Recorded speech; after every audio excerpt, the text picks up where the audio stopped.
അസ്സലാമു അലൈക്കും. Welcome back to my channel. ഇതിപ്പം രാവിലെ മുതൽ ഓരോ കാര്യങ്ങളിങ്ങനെ വീഡിയോ എടുത്തതാണ്.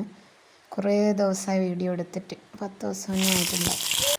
നമ്മളുടെ വയനാട്ടിലെ ആ ഒരു പ്രശ്നം കഴിഞ്ഞിട്ട് ഒരു ഇത് വീഡിയോ എടുക്കാനോ ഇതാക്കാനോ ഒരു മനസ്സിനൊരിത് തോന്നുന്നില്ല. അപ്പം നമ്മളെ പോലത്തെ മനുഷ്യന്മാർ തന്നെയാണല്ലോ അവർ ഇങ്ങനെ അപകടത്തിൽപ്പെട്ടു അപ്രതീക്ഷിതമായിട്ട്. അപ്പം അങ്ങനെ അതൊരു ഭയങ്കര ഒരു വിഷമമായിട്ട്. പിന്നെ ഞാൻ രാവിലെ ഇപ്പം ഇഡ്ഡലിയും ചമ്മന്തിയൊക്കെയാണ് ഉണ്ടാക്കിയത്. ഇതൊക്കെ ഉണ്ടാക്കുമ്പോൾ കഴിക്കുമ്പോൾ എന്തായാലും ഉണ്ടാക്കാതിരിക്കാനും കഴിക്കാതിരിക്കാനും പറ്റൂലല്ലോ. നമുക്ക് ഒരു നേരം പോലും ഭക്ഷണം ഇല്ലാണ്ട് ആർക്കും പറ്റൂലല്ലോ. പക്ഷെ ഇത് ഉണ്ടാക്കി കഴിക്കുമ്പോൾ അവരെ തന്നെയാണ് ഓർമ്മ വരുന്നത്. ഇപ്പം ഇനിയിപ്പോൾ ഉച്ചക്കത്തേക്ക് മത്തി കിട്ടിയിട്ടുണ്ടായി. അപ്പം മത്തി ഒന്ന് ക്ലീൻ ചെയ്തെടുക്കുന്നുണ്ട്.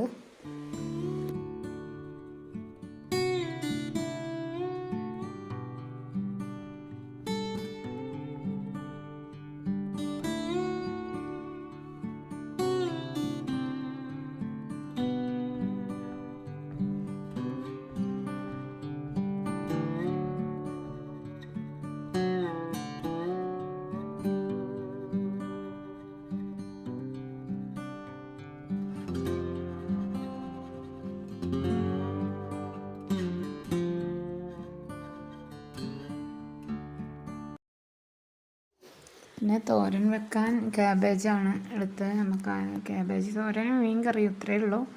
കൂടുതൽ അങ്ങനെ വെക്കുന്നൊന്നുമില്ല.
പിന്നെ ഞാനിന്ന് ഈ മത്തിക്കറി വെക്കുന്ന ഒരു വെറൈറ്റി ഞാൻ എപ്പോഴും ഒരേപോലെയല്ല മീൻ കറി വെക്കൽ, പല ടൈപ്പിലാണ്. അപ്പോൾ ഇന്ന് സവാള മാത്രം ഇട്ടിട്ട്, അതായത് ഉള്ളി ഒന്ന് വഴറ്റിയിട്ട് അതിലോട്ട്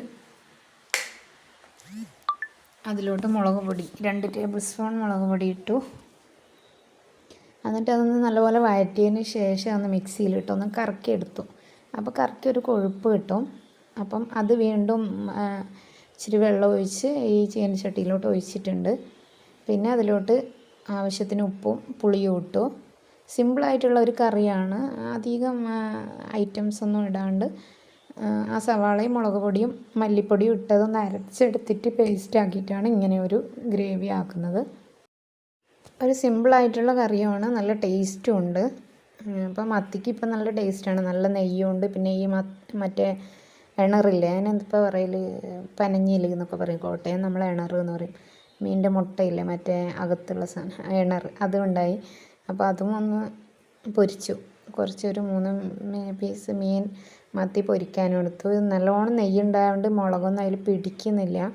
കുറേ സമയം ഞാൻ തേച്ച് കൊടുത്തിട്ട്, പക്ഷേ ഇങ്ങനെ ഒരു വഴുതുന്ന പോലെ, അതായത് നെയ്യ് കൂടുതലായുണ്ട്. പിന്നെ ഈ മീനിൻ്റെ എണറും ഇട്ട് കൊടുത്തിട്ടുണ്ട്. അങ്ങനെ ചോറും കറിയെല്ലാം റെഡിയായി.